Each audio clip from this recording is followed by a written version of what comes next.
For this week's video, we will be listening to Gary Peterson talk at an AME conference in Cleveland, Ohio on one-on-ones matter.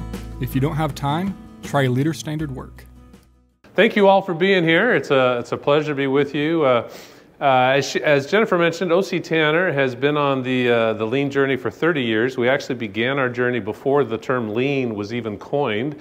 We didn't know what we were doing, but we wanted to try one-piece flow, and we wanted to try engagement of people, and both of those things worked incredibly well for us. Our throughput time dropped from 26 days down to 20 minutes. Ton of waste in there, right? Obviously, if you can do that. I have a factory in Salt Lake, that's the international headquarters. We've got one up in Toronto, we're in London, Frankfurt, Mumbai. We have a tech shop near Delhi. Also people in Singapore and Melbourne, Australia. We serve the biggest companies in the world, and so we are located all over the world where they are. And but probably the most important thing we've achieved is the engagement of our people. We are a go and see site for McKinsey and Company. When one of their clients says, hey, we want to figure out how to make our people more accountable for results and more engaged, they'll say, well, let's see if the O.C.Tanner factory will meet with you. And they bring their clients to us. Also, several lean consulting companies do the same. And just as of a few months ago, we became a showcase for Toyota. So Toyota has 3 showcase companies in the world, and we are one of them. Just a quick word about O.C.Tanner. We're the world's foremost authority on strength and organizational culture, and we do it through meaningful employee recognition. And I'm just going to run you through a few quick slides showing you the type of stuff that we manufacture for our clients. We make custom awards designed for them. Here's a couple things we do for John Deere. This is on our aluminum value stream. These are some of our press products like we do for Starbucks. We call this the CareerScape. Here's some of the other ones that we do for them. Here's some American Airlines, similar type products, slide into the tray. This is our fastest growing product right now, all sorts of products with their logo on it, either for onboarding or celebration of some kind, something like that. I will tell you that this transformation from boss to leader, I totally believe was made possible because of this coaching that we were doing. And it was so simple. It was just a 5-minute conversation to begin with.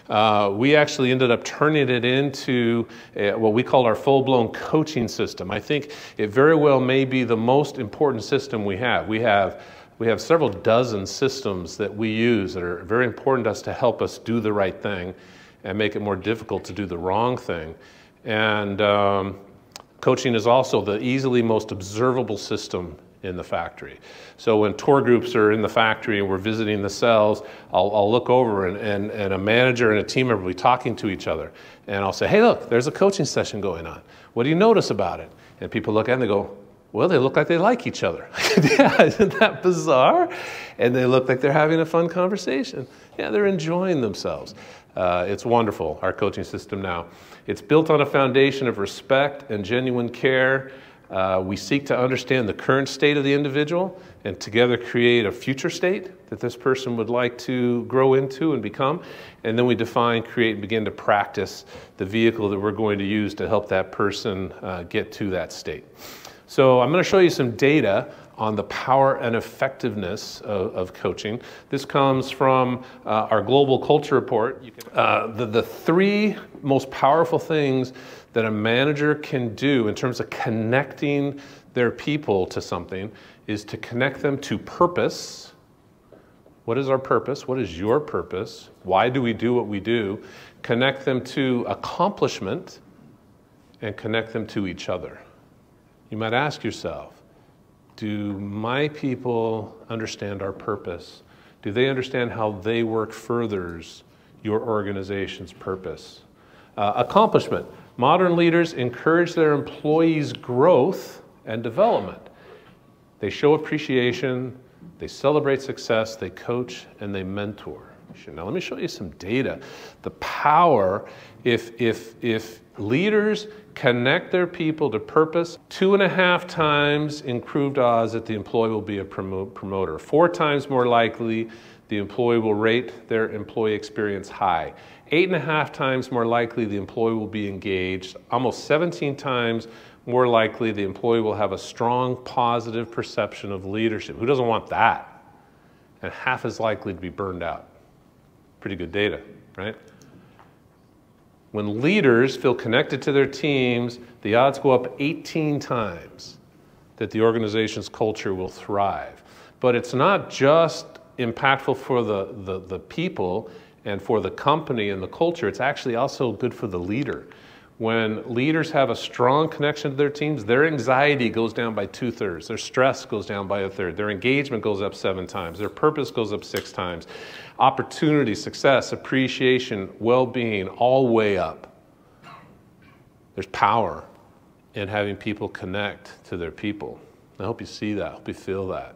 Would you be surprised to know that 30% of employees dread meeting with their leader? Clearly, some people aren't doing this right.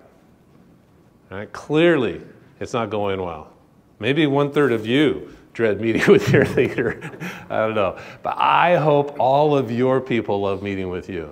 That is my wish for you. When one-on-ones are done well, 4 times more likely that the employee will have a strong sense of their leadership. Twice as likely the employee will rate their employee experience high. 4 times more likely the employee will be engaged. And again, 2/3 less likely to have moderate to severe burnout. If you do it regularly, bi-weekly or even weekly, 1.5 times more likely the person will say, my leader understands the realities of my day-to-day job. 3 times more likely, the employee feels like they're close with their leader. 2.5 times more likely that the employee will feel like, yeah, my leader's an advocate for my career. This is a big deal because it actually creates in people this sense that I matter here. What I do makes a difference. My manager believes in me. The company's giving me what I need so that I can be successful. When you've created that kind of atmosphere, people get it done. You know, when we go into the factory, you know, I ask people, why are you here? Tell me, not our factory, the visitors, the tour people. Tell me why you came to O.C.Tanner. What do people tell you? Look, and they tell me to get on the floor and talk to your people. I say, let's go do it. So we go onto the factory and I say, go talk to anybody you want to. I don't care who you talk to. Just go talk to them. I give them like 15 minutes to just have a conversation. And when they come back, they're just like, wow, I can't believe it. People are engaged, people are empowered. And then the rest of the day, they're putty in my hands, you know. Anything I want to say to them, they're just soaking it up. There is power in those kinds of people. I don't know if you're familiar with the Shingo model. It said in my bio that I'm a member of the Shingo Executive Advisory Board. At the top of it is the idea that we all think systemically and create more value for the customer. And we drive continuous improvement with the idea of more value to the client. Let's provide more value with less effort. And on the foundation is culture, respect for people, and humble leadership. And when we put all of our systems across one axis and we put the principles of the Shingo model up here, respect and humble leadership, coaching ties right into that. Coaching helps our people treat each other more respectfully. It helps our leaders be more humble. We find multiple systems of ours that reinforce respect and humility. So let me walk you through a little bit some of the elements of the coaching at a high level. The one-to-one, I mentioned the manager does it. We call him a group leader, which is the Toyota model. The group leader has about 20 people. The group leader is the exempt leader. The supervisor, the team leader, they do a type of coaching that's the inline coaching, the second one here. The manager coaches every person at least once a month, preferably twice a month. It's 30 to 45 minutes, one-on-one time. Which if you have 20 people, you're basically doing one of these every day, is the way our model works. And what we're talking about is co-created between us. You know, we talk about the stuff you want to talk to, I talk about the stuff I need to talk to you about. That's our one-on-ones. Our inline coaching is where the supervisor, the team leader, goes to the station, stands with the operator while the operator is working and observes the work, talks to them. You know, what are they experiencing? They experience firsthand the challenges that the team member is experiencing. They understand the abnormalities that are occurring. They've seen them on the board, and now they're seeing them in person, right? They're seeing what happens. Oh, that's what you're talking about. That's what happens. But they also have a chance to make sure the person understands the processes, they're doing them right, make sure they're being safe, they're being efficient, the quality is working out, and so forth. Those are done twice a month. This is from the bottom of our strategy map. So at the top of the strategy map, you've got the purpose. We help people thrive at work. That's our purpose statement for our clients. You've got the objectives for the year. You've got our strengths. At the bottom is this statement on people. It all starts with our people. And whenever we introduce a strategy map, every January we do a global town hall with each of the teams, the sales team, each of the production teams, and so forth. We start with the foundation. We appreciate people who believe we're bigger together than we are apart, who work shoulder to shoulder, even when they don't see eye to eye, who have great ideas, ingenious solutions, and a collaborative spirit, who understands what clients really need is a good listening to, who watch out, speak up, work safely, who keep their promises, learn lessons, laugh, spread joy, and create a sense of family, who do the right thing because it's the right thing to do, who realize that ultimately we're in the most important business of all, the business of valuing people. So we hire to this statement, we coach to this statement, we develop people with this idea. These sentences just roll off people's tongues as they talk about each other, as they describe each other. Let's say we do a service award presentation. You can hear this language. You know, the thing we love about Emily is, she's the one that makes us laugh.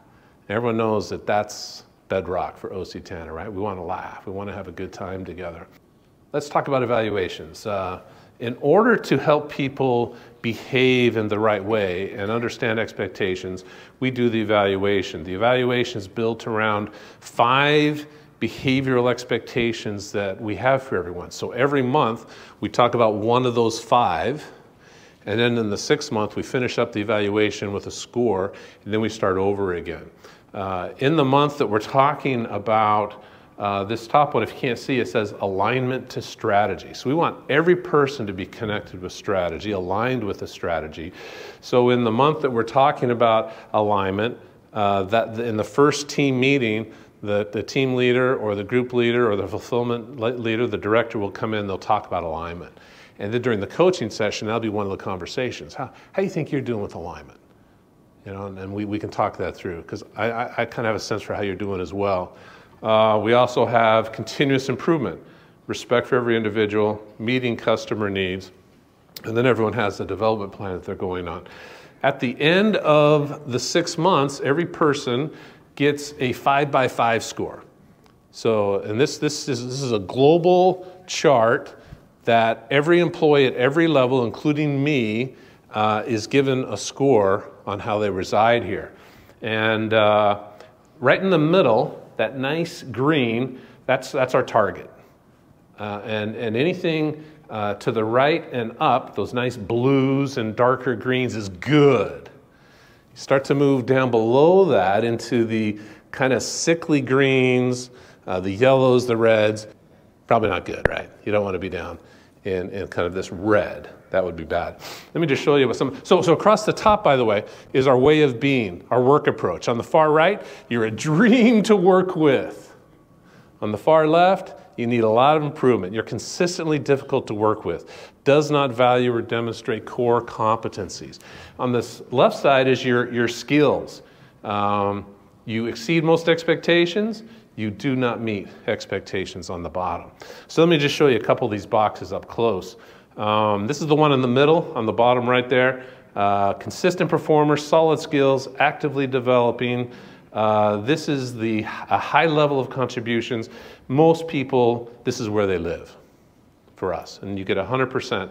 And what that 100% means, I'm going to show you in a minute. This all connects to our bonus structure. So the 100% means you get 100% of this portion of your bonus.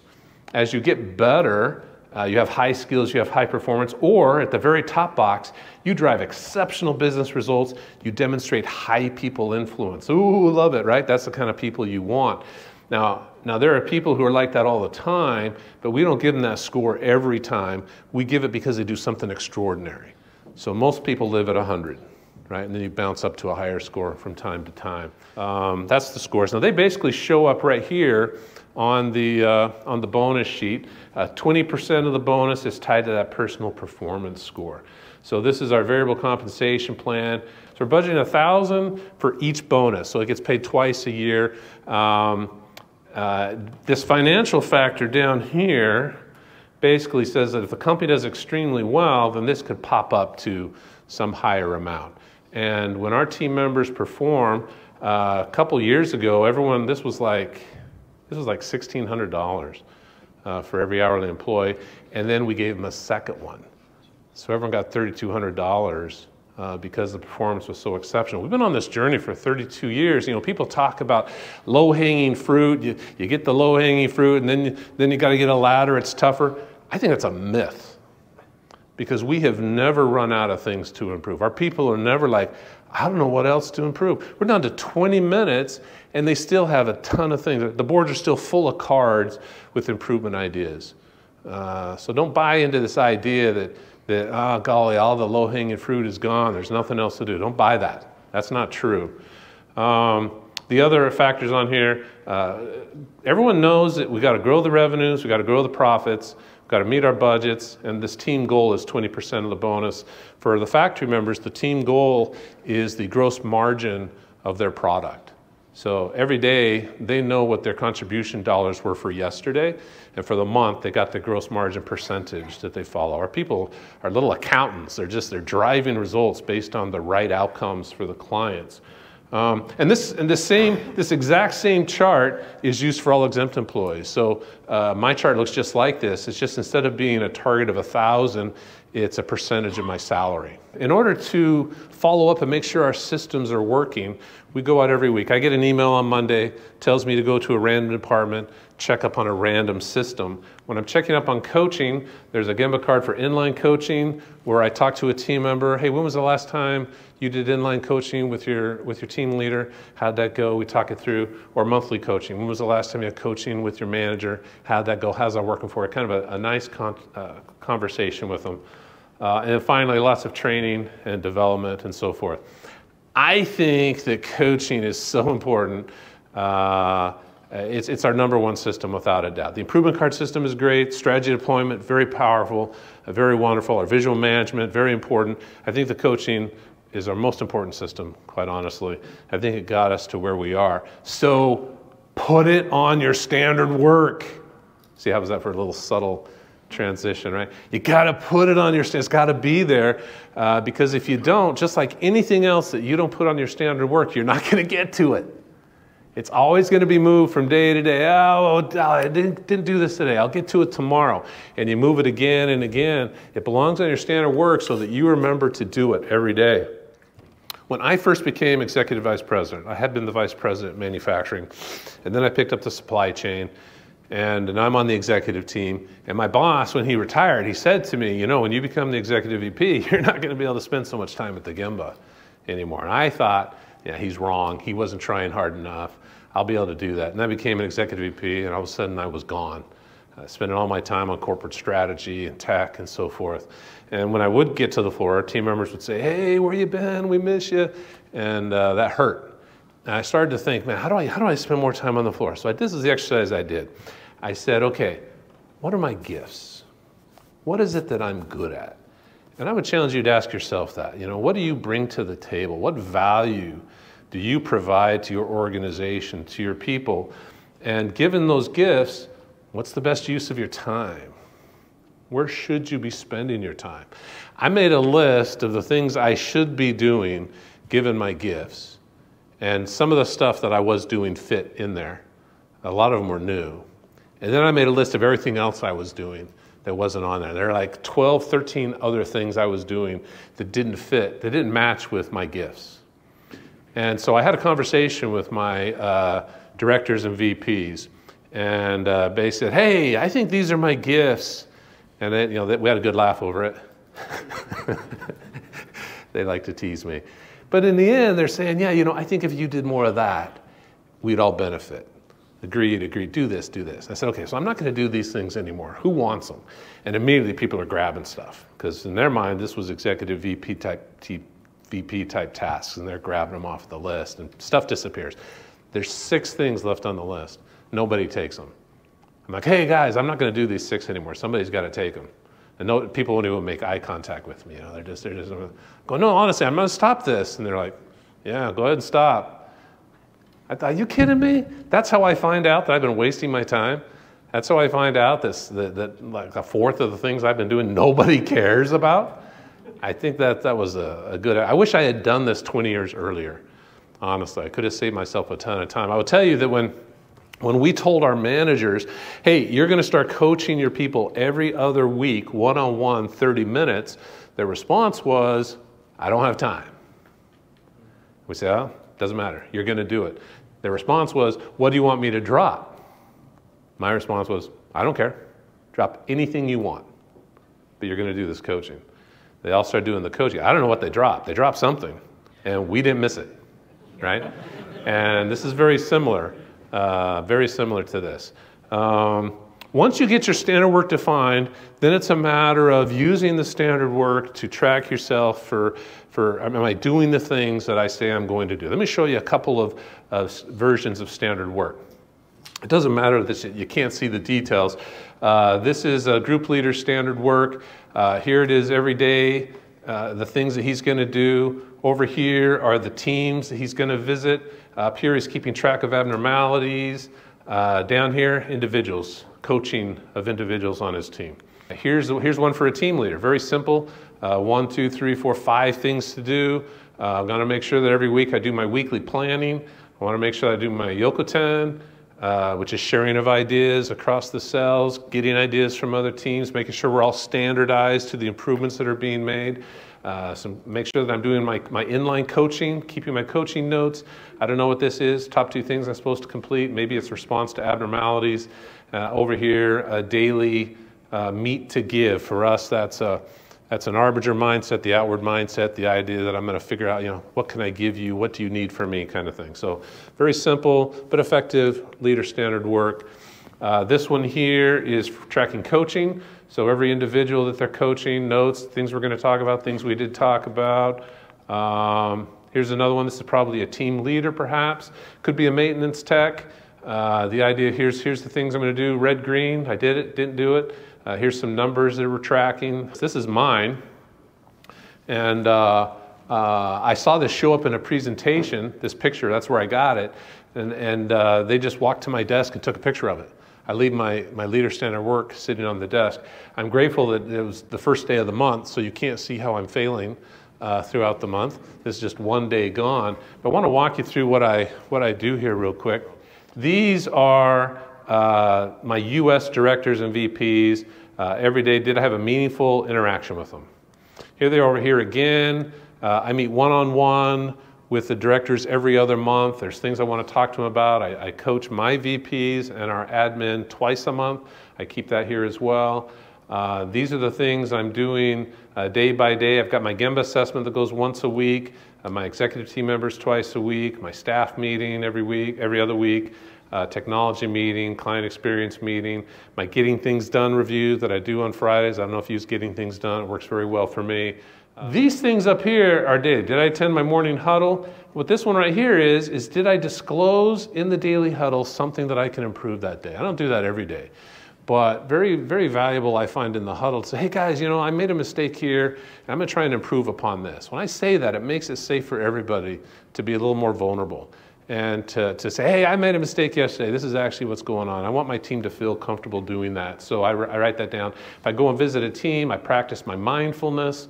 Blah, blah, blah, blah, blah. These things down here, did I do my best to, these are all things I'm trying to improve upon. React at the highest energy level when others are at a low level. Create a safe space when someone challenges me. So these are the things I'm trying to track myself on, give myself a number score on how well I do. Well, the net effect, I think, of having powerful leader standard work and doing your coaching is you'll have powerful people. Picture of one of our teams. I love this picture. I don't need to go tell this team how to do their job. Right? They know what they're doing. I can trust them. They'll get it done. I believe that if you will do your coaching, if you'll put on your leader standard work, you will love the results. Thank you very much. If you can't come to O.C.Tanner, You can visit us virtually. We have a YouTube channel that you can access. This is what the code is on the back of my business card. You got the same card. You can look at any of our videos. No strings attached. That is my presentation. Thank you.